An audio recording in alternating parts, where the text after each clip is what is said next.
I'm very excited about this conversation because it is a bit of a departure from what I normally talk about, but so fascinating, and I just go down these rabbit holes with all of this interesting information.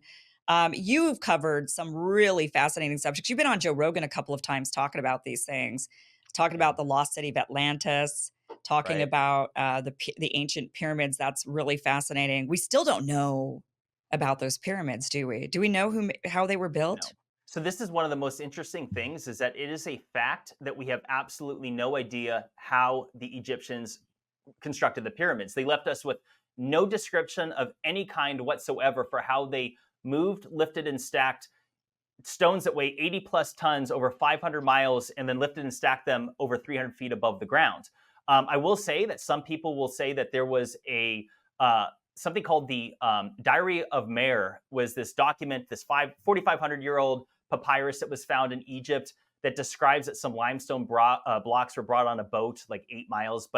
And people, modern archaeologists have assumed that like, oh, it's describing the pyramid. It doesn't say pyramid. It doesn't say anything about moving, lifting. And we already know that there's millions of limestone blocks that surround the Giza Plateau that make up mastabas, other smaller structures. Hmm. But one of the things is that as I've been diving in and researching this as an adult, that when you realize that the Egyptians had moved stones that weigh as much as 1,000 tons and moved them hundreds of miles, which is completely inexplicable for anything that we were taught in school, because we were taught that the Egyptians were a Bronze Age culture. They moved things on logs, but they'll say that they moved these stones on the Nile River, but there's no known Egyptian boat that could have supported even a fraction of these weights that we're talking about. So the reality is that it's a mystery, that there is a lost chapter of human history and it makes things so exciting when you realize this, that there was something very impressive happening on planet Earth, that human civilizations had reached great heights, and now it's lost. So it's one of the sexiest topics, as I call it, because it's like it just leaves the mind to wonder what was going on planet Earth 4 or 5 thousand years ago. And that's how long ago they built them. We know that for sure. So the so that's where things get even more interesting. Is that the best evidence is that the Great Pyramid of Giza is approximately 4,500 years old, but you can't prove that beyond a shadow of a doubt in, like, say, a courtroom, because there have some organic matter that was found between the casing stones that make up the outer part of the pyramid. But we also know that various works in Egypt were repaired. Even the Romans were repairing things 2,000 years ago, including casing stones of the Sphinx. So the best evidence is that it was 4,500 years ago, but not beyond a shadow of doubt, Oh, which is, interesting. yeah. What did they build them for? So what we were taught in Do we school know is that anything about these pyramids? Sounds like we don't know anything. not we know some, but on all right. So they say that they were built to be tombs for the pharaohs. But what's interesting is that not only did they never find one single mummy in any pyramid of Giza, or Egypt, I should say, but there's also nothing about them that resembles a tomb. So I've been to Egypt 3 times now. I've been inside the pyramids. I've been to the Valley of the Kings, and the pyramids of Giza don't have one single inscription inside of them. Whereas if you go into the Valley of the Kings, which are known tombs, they're wall to ceiling in hieroglyphics, amazing artwork, and they found sarcophagus and other relics, and mummies. But the pyramids, honestly, if you want to know what I think and this will sound so wild to people, but if you study the internal structure and layout of, say, the Great Pyramid, I think it was some sort of functional device that is beyond our level of understanding.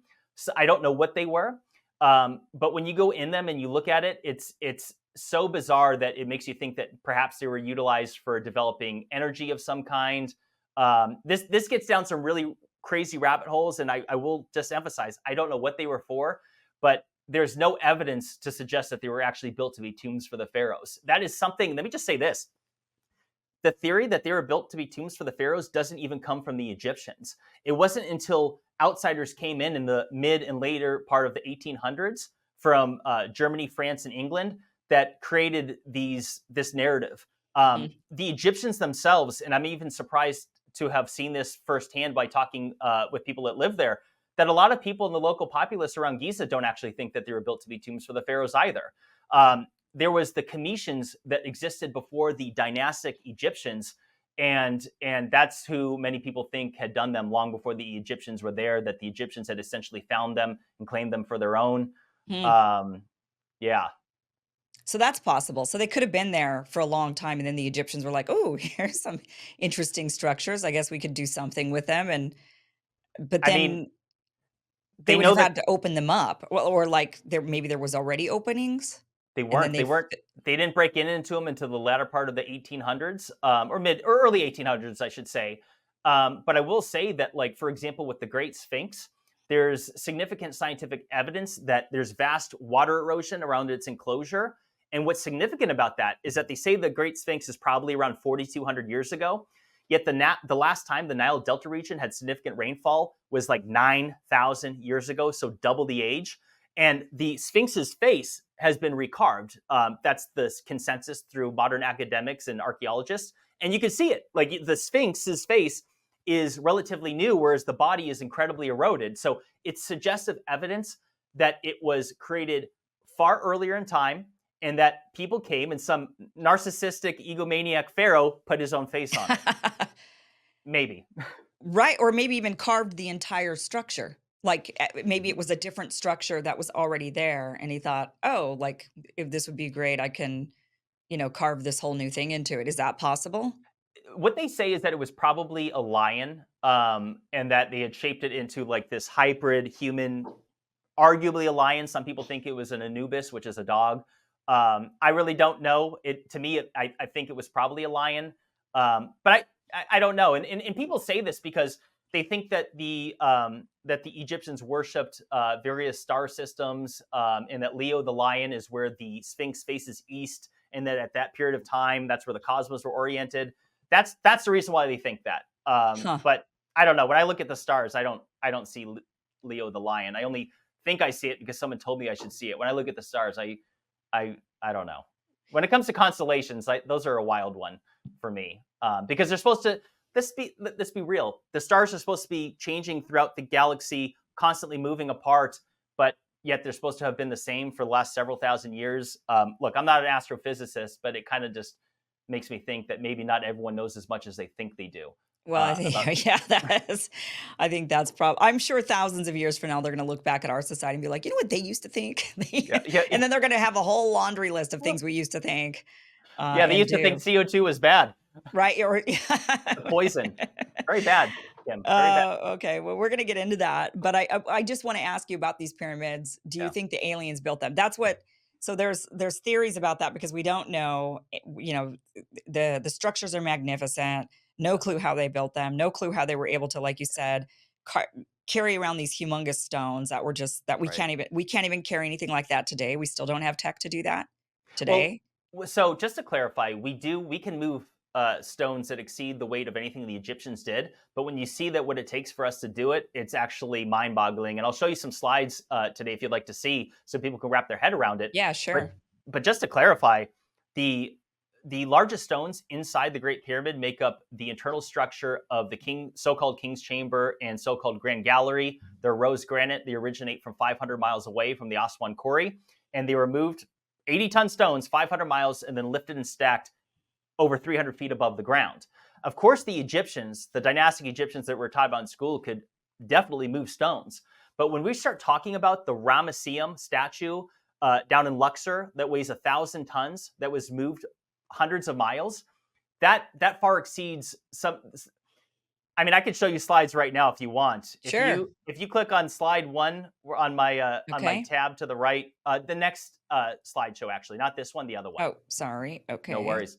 Okay, so if you bear with me, I'm just going to scroll Yeah. over right now. This is the wrist shot structure, but let me just give me half a second here. Okay, so this is the statue I was telling you about. Before it was broken, it was 1,000 tons carved out of one. That's me. One single piece of granite. That's the base of its foot.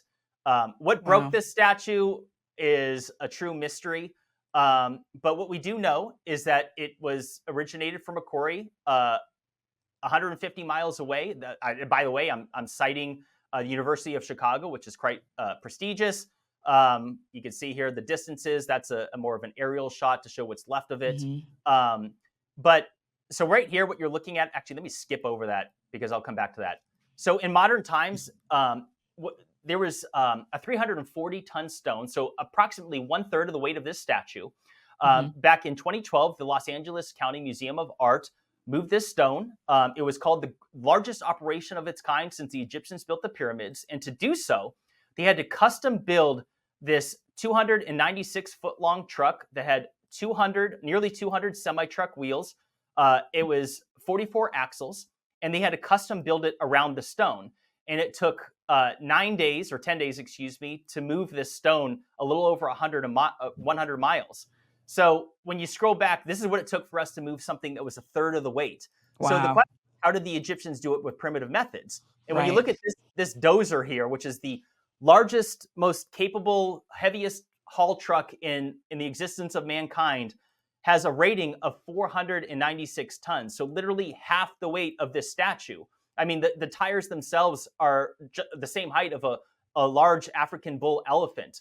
So like this just kind of puts it into perspective. And there are other examples. If you let me just scroll back here, there's two statues called the Colossi of Memnon that are 720 tons apiece. Before they were broken, they were carved out of one single piece of stone. I have the mainstream academic articles that show this. But these were moved over 400 miles. So even this is double the weight of that stone that they moved from the Los Angeles County Museum of Art. And so, this raises real questions because yes, we have cranes that can lift more of a weight or heavier weight than these stones, but they're not feasible for transporting hundreds of miles. So the Right. question becomes, how did the Egyptians do this? They didn't leave us any type of documentation to describe how they move stones of this magnitude. Yes, they move some stones. Yes, they move some statues, but these are literally 10 times the weight of the smaller ones. So it's a true enigma. Yeah, look at these bad boys. Yeah, see, Wow. 60 feet tall. Yeah. So And that's all. that's one stone. Correct. Made of quartzite. It originates from a quarry outside of Cairo and was moved 400 plus miles down to Luxor. The one on the right, as you can see, it's been broken apart. The Romans were documented to having restored it. And by the way, this really does raise questions to what the heck happened to the Egyptians, because having traveled there, I was completely blown away at just how the level of destruction that a lot of these sites had. I mean, what would it take to break apart a solid piece of stone as strong as quartzite? And by the way, here's that mainstream article right out of the Journal of Science that describes where they had came from a quarry down right outside of Cairo. So, there you go, 397 miles right here. Yeah, it's been Wow. mineral fingerprinted because some people have tried to debate this. I Yeah. post this stuff on X, and people say they didn't move that far of a distance. I'm like, okay, well, this is from the Journal of Science that's saying that they mineral fingerprinted it, and the stone matches an exact quarry where Egyptians were known to have cut stone outside of Cairo. So, I mean, it's there for all who have eyes to see. But you can remove that now. I'm kind of, Oh, oh, I can move wow. it. I can move it. Sorry. That's oops. That's so in order for us to move something like that, we have to come up with some like real elaborate way of doing it, really think about it, plan it out. I mean, it's possible, but it's like it's not an easy task. No, that custom build truck that I showed you Yeah. took a year of planning from start to finish to execute this project, and it costed $10 million. So it's Wow. possible. Like, let me be clear Sure. here, because people will take sound bites from me. I don't think it was aliens that did it. We had mentioned that a second ago. I think, and the reason why I say that is because if you were to put, if you were to go back just a few hundred years ago and put humans into a time machine and fly them over New York City and just show them skyscrapers and a Boeing 777 flying over them, they probably would think they were on another planet. I Yeah. think that humans, given the right type of security and full bellies, we are capable of amazing things. My If you want to know what I really think, and we were talking about this a few minutes ago off camera, but I think that we are the aliens. I think that it would make sense to me if we were some sort of hybrid species. When you look at various religious texts from around the world, they talk about beings coming and breeding with the women, creating the Nephilim. So I I was telling you before, I think there's something interesting about us in that we don't assimilate with our environment at all. When you look at all the insects and all the animals of the planet, everything is just seamless. Whereas we are like toxic and cancerous to this environment. If you look at a city from outer space, from satellite imagery, it looks like a cancer spot. I mean, it really does. It looks like this grayish blemish. And so to me, and I'm not convinced of it, but to me, it would make more sense that we were some sort of product of genetic engineering. But that's so wild. People will hear this and think it's ridiculous. What I will say is that there's no reason to think that humans did not construct the pyramids, but I'm open to anything. Like, I wasn't there. Like, let me just say this. I'm not a particular fan of the show Ancient Aliens. I think humans did it.